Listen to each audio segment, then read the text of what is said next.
what we're going to do then is have 5 minutes for each. So if you are called up as this top 5 group, be prepared.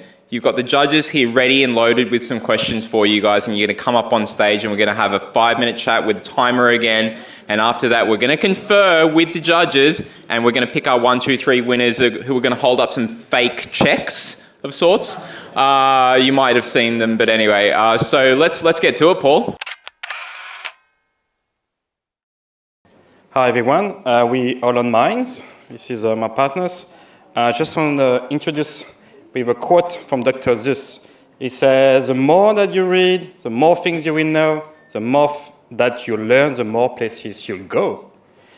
And that's our company wants to revolutionize children's book, empowering parents to be able to customize their book to help them to have books that around their child interest, but also at the same time to be able to help to teach some vital lessons such as friendship, honesty, perseverance, kindness. The problem, as you know, the parents, maybe not all of you, but it's a very pressing, always running after time. They also lose confidence in today's children's book. At the same time, you got your children, they're very distracted. There's so many distractions at home, especially when the parents work from home. And our company, we provide an app that's going to help them to create a personalized storybook around their children's interest, because each children is unique. The benefit, you can imagine how the parents and the child is going to bond, and how much the children is going to see a parent as a storyteller, and it's going to help to grow. Regarding the tech details, we have a web application written in JavaScript. We host it in AWS, and we're using ChatGPT to generate the story, and DALL-E model to generate images accordingly to the story. So our business model at the moment, what we're thinking of, is B2B and B2C. Obviously B2C to parents, and B2B get in touch with preschool and schools. The market value of the market size, think about 2.6 billions just in the US market, and probably it's going to reach over 10 billions in 2025. So our go-to-market, we're very focused on the development at the moment. We reach school and preschool after the 3 months, and based on that, we have a product review a few months later, and we can ready to go to market. And the go-to-market, we're also thinking to have different persona. We got parents, children, and also additional maybe teacher as a persona. Checking the time. And this is what we build in just less 24 hours. So we already have a JavaScript application that works, that generates automatically the story, images, based on your child interest, and based on the topic the parent requested. Thank you, everyone. To be very short, the entire idea is actually to create storybooks for children, but around their interest. This is where we bring the use of ChatGPT. And for parents, at the same time, because they have a book around child interest, so child is attracted by it, and at the same time, parents can teach them some specific concept. If they want to teach them friendship, then we design a story of friendship with character and maybe some context that the child likes. Got example if you want, but that's what we're trying to achieve. Yeah. I'll start off with a super tricky question. Holon Minds, I can see it on your shirt. What's the meaning behind the name? Interesting.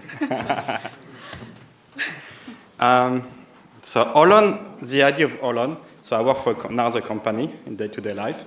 What I like about is Holon is something that evolve or change over time.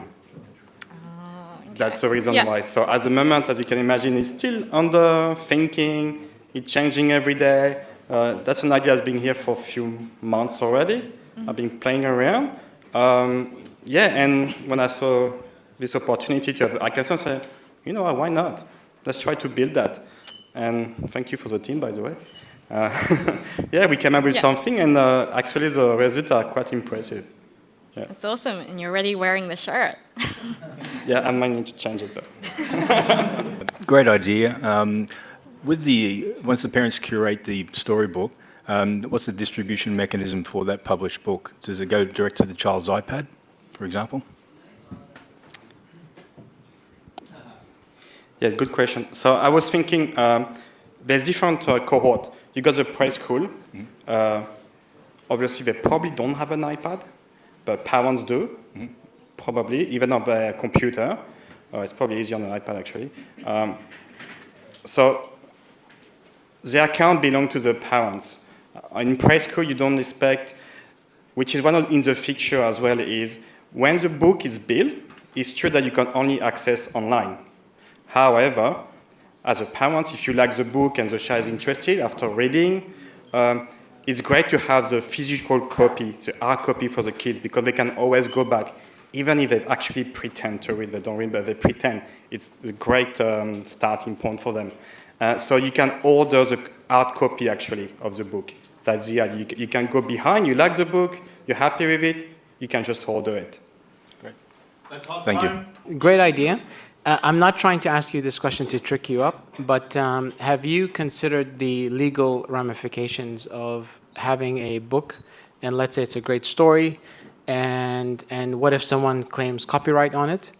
And have you considered what the legal ramifications of that would be? And also specifically nowadays where there's a new train of people saying that anything that is generated by generative AI has once existed by and created by someone else. So have you thought of that legal ramification? We thought about that. We're following the news. Look, I'm expecting actually they're going to come up with, the problem is the question of money. So somehow I'm expecting them to come up with some tax. Or also I'm expecting the beginning or the developing of blockchain. How you can actually, when you train DALL-E, for example, with images, could you actually develop a library of images certified by blockchain that this is open source? So your model actually is trained with open source library of images, and then it will fix this issue of legal. But it's true, it's a really good question, yeah. I don't have the full answer, but yeah. My question is, different people from different cultures value these values, as you mentioned, differently. Is there any idea, or do you have any idea on how you might police, say, what the AI creates for different people? You mean the different background? Yes.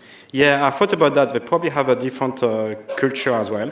And especially when it comes with animals, they have different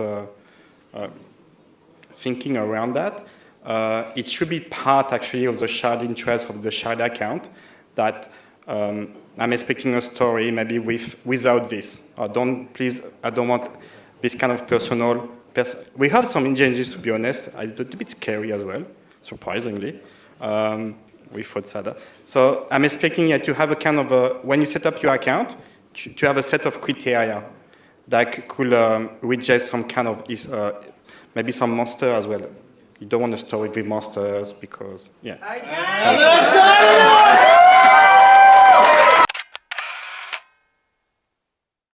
Hey everyone, today we want to talk about Sensor, which is our smart cost of living assistant. It's our way to help keep inflation out of your shopping trolley. Next slide.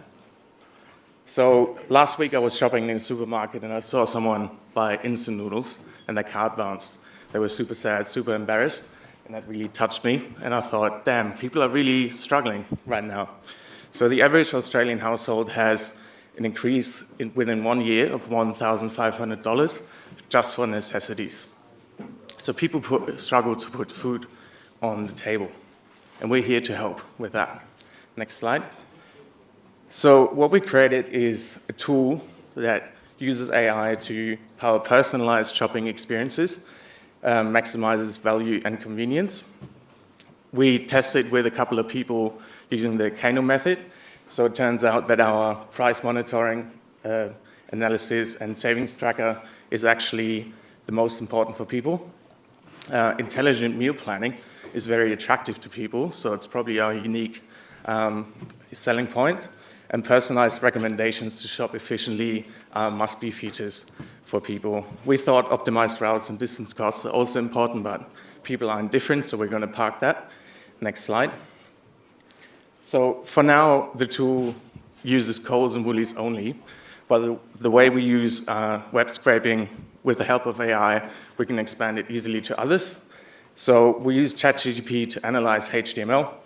We create to pull accurate product information, and we can do all this without the tool actually knowing how the website is made up. So that's really cool. We also have a heavily prompted chatbot that with context recognition. So that enables you to get the text type feeling that we all love from ChatGPT.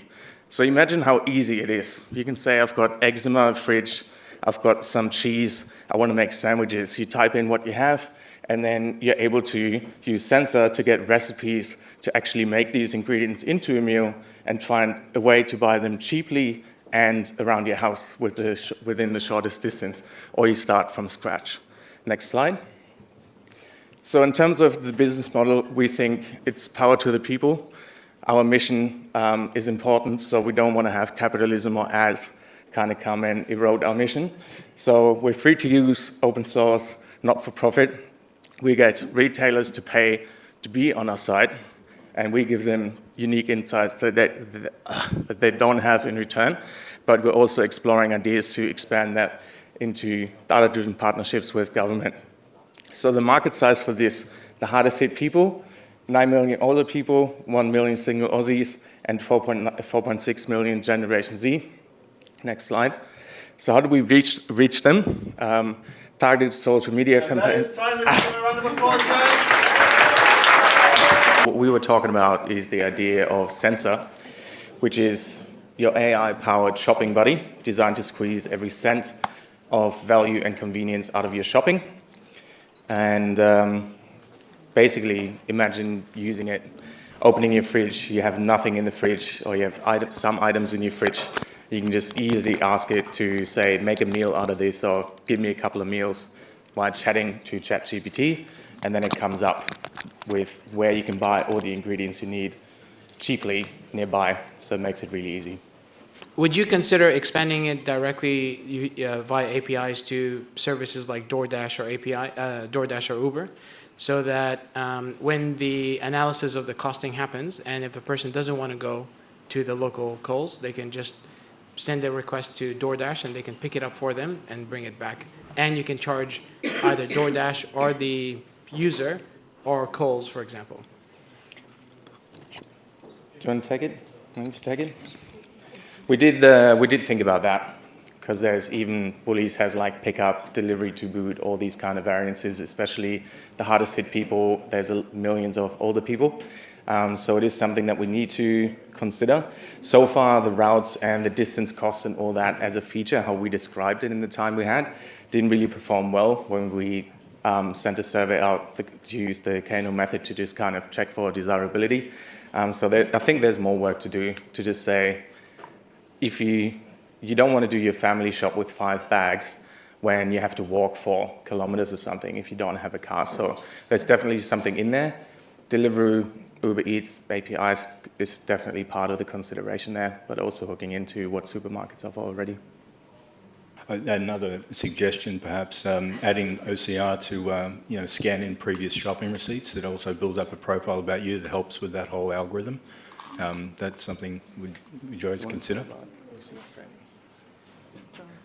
Yeah, it was a thought, and we had that idea. We were voting on it, and we thought the feasibility of it, getting it done within the hackathon itself, was not going to happen because there was all the AI components that we had to do, and there was quite a bit of implementation around that. So it was a consideration, but due to time constraints, we couldn't do it. But yeah, definitely on the horizon. Yeah, brilliant. Great. I think, okay, OCR, if you take photos, yes, that could work. Where our minds was going is there's so much online shopping, you have so many receipts from Woolies, just scrape that data in, like link to your Gmail, look for any receipts you have in your inbox. That should be, for a lot of people, a really good database to go off as a different option. Firstly, really great startup. I can definitely see myself using it. Keen to understand from what you've done with like user testing, who you see as your target market segment. So I can imagine maybe like millennials, but then there's also maybe families. that could use it, is there any particular segment in the market which you're going to really target first? I think looking at the research that we've done was a simple Google form that I posted on Oz Finance and on Aussie Frugal on Reddit. It was up, didn't make it up on Oz Finance, was up for like 5 minutes on Aussie Frugal, and then it got taken down. But these are the groups where all these conversations are happening anyways. We didn't even look at Facebook. So I think in terms of the heavy impact of cost of living, it's, like I said, older people like 50 plus, people that live alone, Gen Z, because all they don't have that much savings and they're struggling moving into share houses.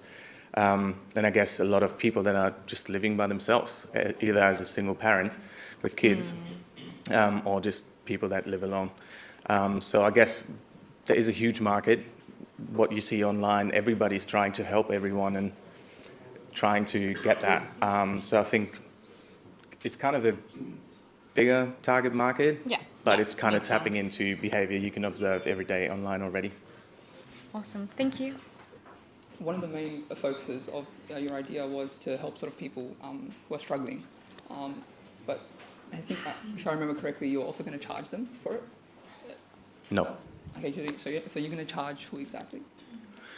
We're going to, if this is useful and people are using it, and you're Aldi, and we only have Coles and Woolies, and we know people come to you because it's cheaper, you probably want to get onto the platform. So we're going to charge you as Aldi a subscription fee, and in return, 1 year on the platform, second, we can give you insights that we can generate. And that's how we're going to try that. The other revenue option there is to keep it free for people, is to Service New South Wales actually has an up and running cost of living program where they show you government rebates and all that kind of stuff. I think for government especially, having this data of how people change.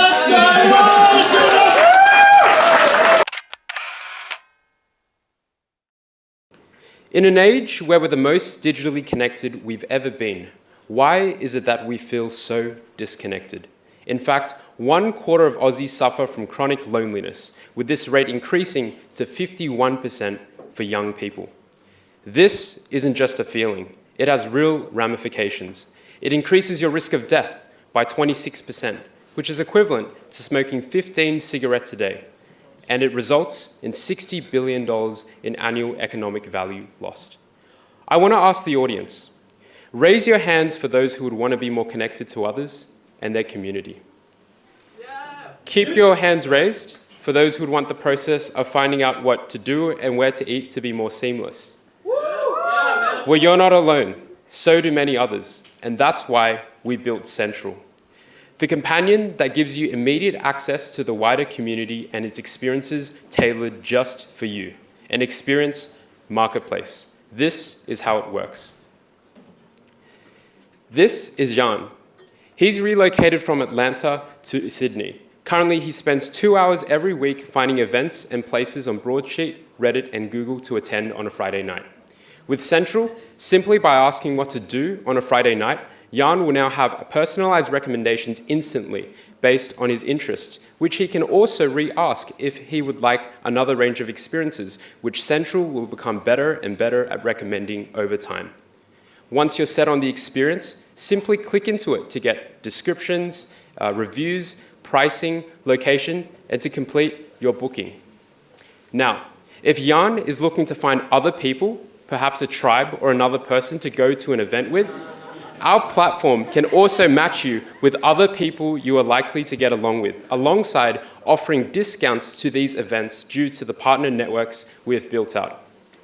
All of what Jan used to take 2 hours to do, completed in less than 5 minutes using Central. And we're still going.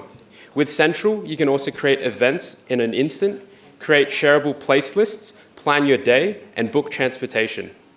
Now, to use this service, it will be free, but if you would like some added services such as better match quality or more range of experiences, you can pay $5 a month. Now, the best part is that building this product is quite cost effective due to our organic focus early on. So our call to action is threefold. Firstly, we'd like to invite everyone here to our first event from our first client that we recently onboarded using the first QR code. Secondly, if you would like to use this product, please sign up for the Central waitlist for early access. And thirdly, we're seeking investment of top 3 prize money and partnerships to support launch. And please connect with me on LinkedIn so that we can discuss next steps. Let's redefine connection in society. Thank you. It's a companion in your pocket that will give you access to the world's experiences and community. It looks to address the issue of connection or the lack of connection in this digitally connected world. Really love the pain point which your business is solving. I think I resonate with it quite strongly. Love events. Keen to understand from your perspective who you think your closest competitors are and how you differentiate. Yeah, so I think our closest competitors really can be kind of the event organizers, secondly, large tech companies, and I would say those are the two type of competitors. So if we look at large competitors, large event organizers, people such as Eventbrite that help you organize events, they are good and they organize events, or facilitate people to organize events, but we differentiate on 2 aspects. One, they don't have access to the core type of experiences such as places and locations to dine at. And secondly, they also don't offer the personalization aspect that we give as well. Secondly, if we think about Google, which is on the other side of experiences, which is they don't really offer too many events, but they offer places and unique value prop there. They actually don't, we differentiate because we offer events. And the focus here, right, for our company is to be the experience marketplace for the world. And what this means is we need to have both places, but also user-generated events so that it has all of the experiences that you can think of, and any specific niche can essentially be served by this company. So you've got that long tail of experiences plus that personalization that, say, someone like Google does not have at the moment. Makes sense. Thanks. So great idea, but when I couldn't help myself when you were talking about tribes and connecting people, and I think one of your slides you said one-on-one, and then one-to-many and stuff. So how would that potentially be different or become, for example, like a dating app? Because you can't really control how people use it. For example, they could say, I want to connect with a person of this qualities and characteristics, and I want to have an experience with them there. So if that starts becoming a use case, would you pivot to that, or do you still want to stay true to your core values? I think the best relationships are actually built on strong foundations of friendship. And if it ends up being a use case that customers and users want to use it for, to build stronger relationships in the future, I think that's a positive value add to the society. If we think about the current rates of divorce, 50%, if we can play an active role in actually to decrease that so that we actually have the best people that have been personally matched based on similar interests, values, backgrounds, I think that's contributing to decreasing the chronic loneliness that exists in the world. A great answer. Yeah. Yeah, great idea, guys. Just expanding on a little question that was asked before. Can you expand on your marketing strategy? Yeah, so our marketing strategy will be, we'll look at our 2 user bases. One is users, so say you and I that want to use the platform, and then secondly is businesses. In the first 6 to 12 months, it'll be really focused on organic user acquisition.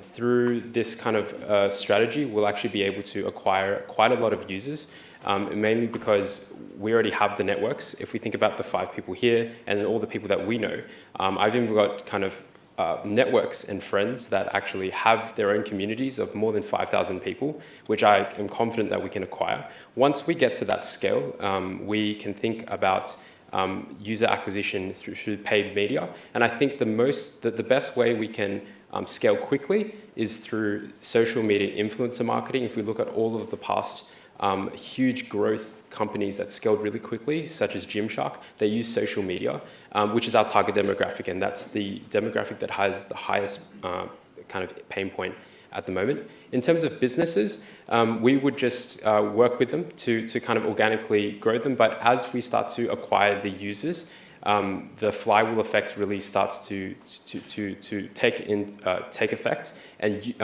businesses themselves will see the impact of actually listing their own events, their own experiences and places on this platform. So that's our marketing strategy. Right. Yeah. Thanks.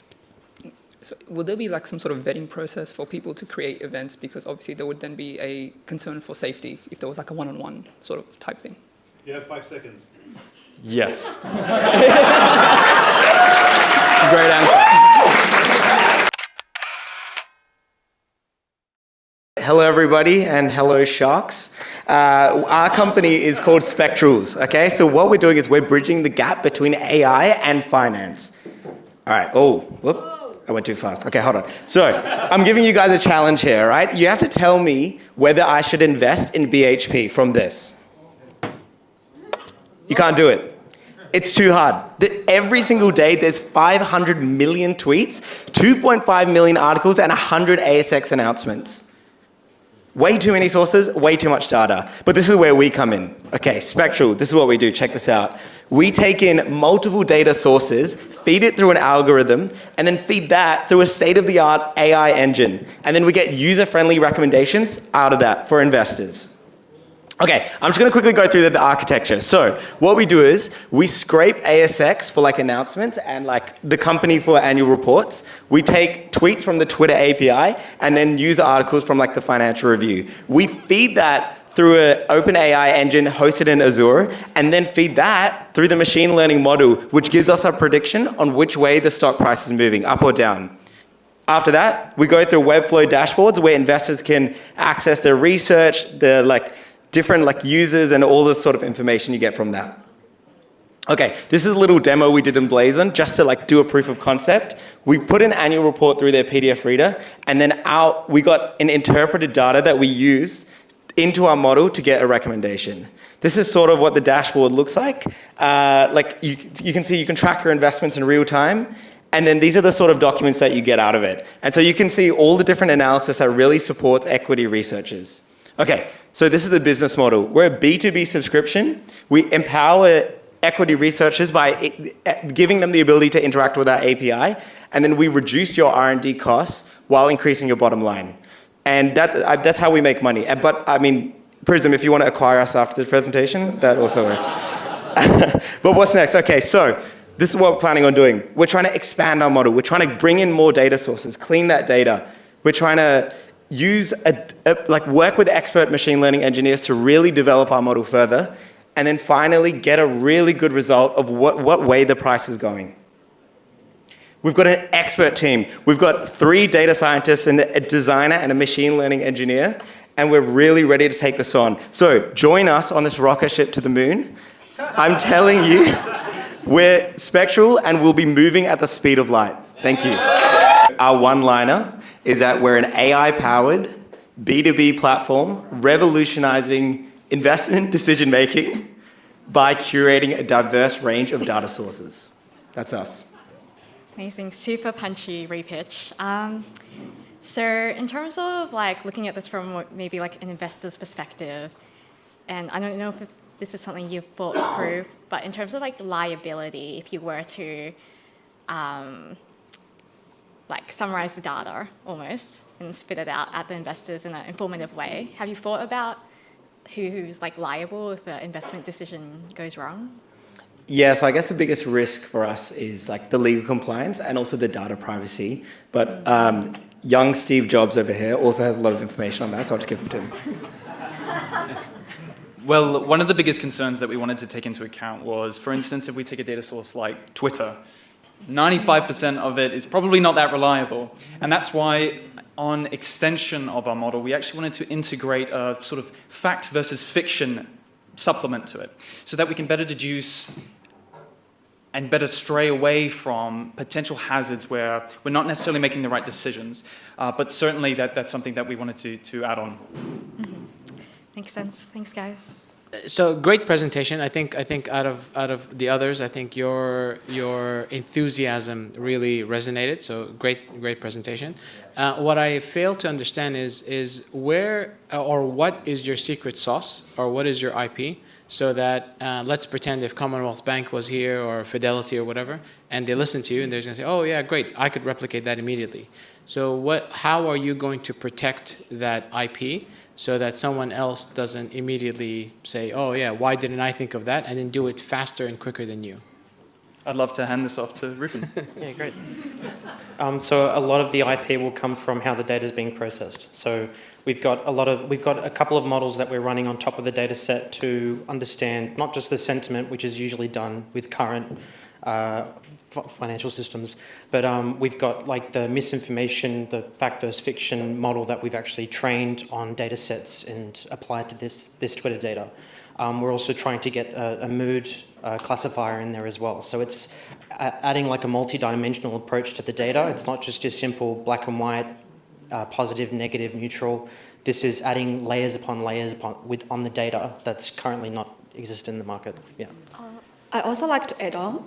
So apart from like the social media, different articles, like feeding our data source, we could also use modeling to figure out whose opinion is more impactful and give a different weight, so can help us increase the accuracy of our predicted results. Yeah. Sorry, I'm just going to add on this, just off the back of what they said. So like, I think the magic sauce is the fact that we would patent the whole decision-making algorithm, because it's not just like what we're doing for like the finance industry. We can really scale this to any industry. Like we were talking to Dave from Microsoft, and he was saying that the biggest thing that companies are asking for are like an enterprise-grade solution that they can like ingest even their own data and create a decision that like ChatGPT can't solve. Great presentation, guys. Thank you so much. Yeah, do you guys have any back-testing capability in your tool? Yeah, we talked about that. Yeah, absolutely. So the way in which we first approached was actually first using an XGBoost dataset, and we trained on about 10 years of data, and then actually changed it to about 5 years, which we found to be a little bit better in our predictions upon testing. We also converted that to using what we found actually last night, which is what's called a MAN-SF model, which we hope to adapt through our fact versus fiction algorithm, which we hope to patent, and that's been somewhat tested as much as we can in the past day. Great, thank you. I had the same question as Dr. Thank you. I had the exact same question. Cool. Yeah. So I just want to say, like, we're all data nerds here, except our designer, Vitor here, designed the presentation, so I just want to give a hand to him.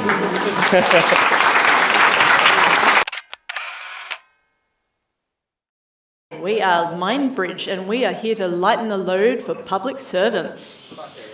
Mindbridge is an AI tool that automates paperwork for public servants. Our mission is to save 2 hours per day for every public servant.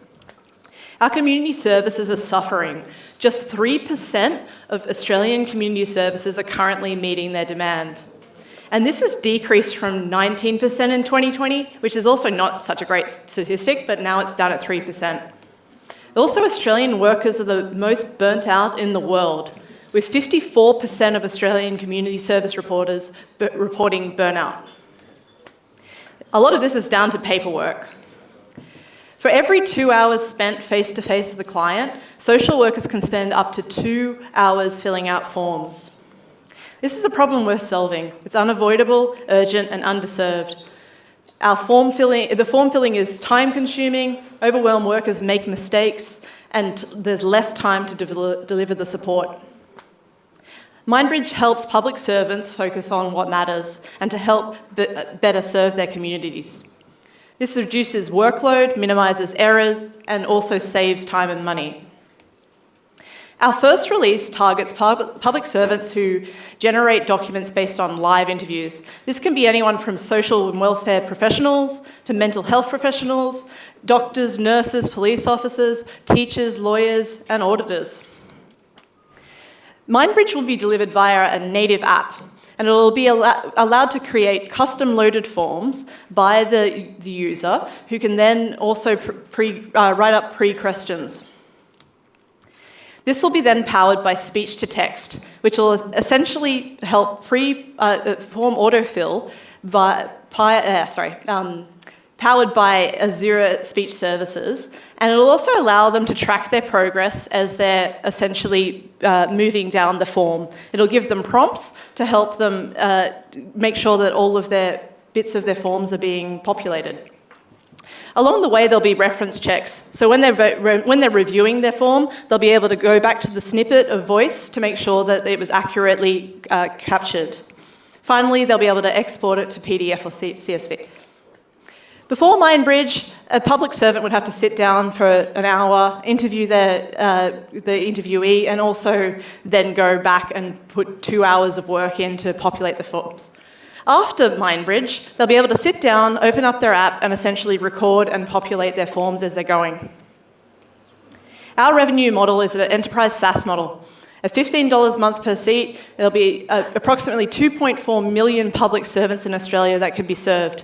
This represents 432 million per annum, and we plan to capture 30%, which results in about 130 million in revenue. Servants to auto-populate their forms through transcription in a live time and automate all of their workflow, leading to a reduction in about 2 hours of their work per interview. So we're going to be targeting public servants that are specifically doing live interviews. Yep. What have you done, or how would you consider the data privacy issues with recording the audio? How long would you retain it? Have you thought of encrypted sources and all the other layers of data privacy and security? Because especially if you're speaking to someone, let's say, who's underprivileged or very vulnerable, their data is even more. It's not that it's more important, but it's more sensitive. So do you have those considerations within your solution? Yes, definitely. So from a privacy perspective, I think that it's really important to say that there needs to be an opt-in process at the start of any interview, so that there's also that safety for the interviewee.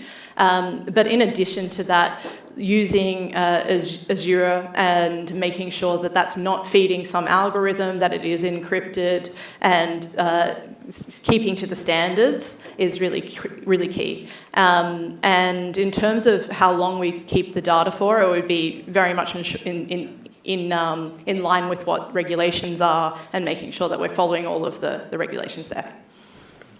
Question around interoperability, and your tool runs on an app, right, on a phone. Does it have any plans for integrating into government systems like SAP and Microsoft? Integrating. Opportunity. Yes, so that is one thought we have, because ultimately government systems are using one system and they want the data to be into that system because they will do some whatever processing they will do. So though we have presented that ultimately they will be able to download to the PDF or a CSV, but we will also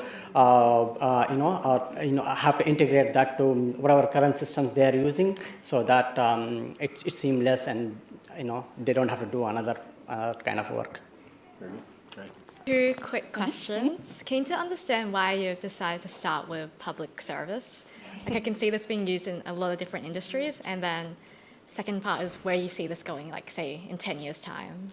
Yeah, sure. I think starting with public servants, because there really is a need, and we are overrun with, in terms of the cost of living crisis, mental health crisis, post-pandemic, all of that, there's this actual need for this to be solved. So that is why we're starting there. Sure, there's definitely potential long-term to move into private sector, use it in other applications. But honestly, we do want to make sure that we're making a difference and that we can see that flowing through to New South Wales, City of Sydney. And we really do believe that creating better serviced communities leads to happier, smarter cities. So it's really, really core to our value. Amazing. Very exciting. Thanks. Oh, yeah, sure. So also what I like most about this idea is the scalability. So because we start only with recording, but also imagine that we can implement videos to transcribe and then populate the forms. And also we think to implement image recognition. So also when you have the driving test, so we can check if the image, the people just to fill the form of what you have to do. So image recognition, video recording, so it's infinite. And yeah, and we will save a lot of time. That's it, guys. Let's give a big round of applause. That's it. Come on, guys. All right. Some noise. You want to say this? Okay. Eucalyptus Encryptos!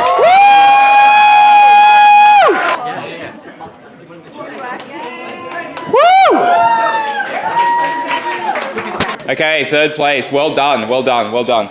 We've got some other... Can you tell this was... was it DALL-E or was it Midjourney? No, they don't deal with numbers. You guys have probably seen that. All right. In second place is Holon Minds. Come on up. Social media. Social media. Congratulations, guys. Well done. Well done. Second place. Woo! The grand final winner of the 2023 GPT Hackathon is, let's make some noise. Come on. Come on. Spectral. Woo! Woo! Well done. Well done. Well done. All right, stay up there. And the reason you're staying up there is because you guys also get the bonus kicker, $500. Sponsors, sponsors, sponsors, sponsors, sponsors. For all winners, it's not just about the money, it's the connections, it's the collaborations. There's also some extra prizes, some Hey You vouchers, $50 each for the winners. Well done. All right, well done.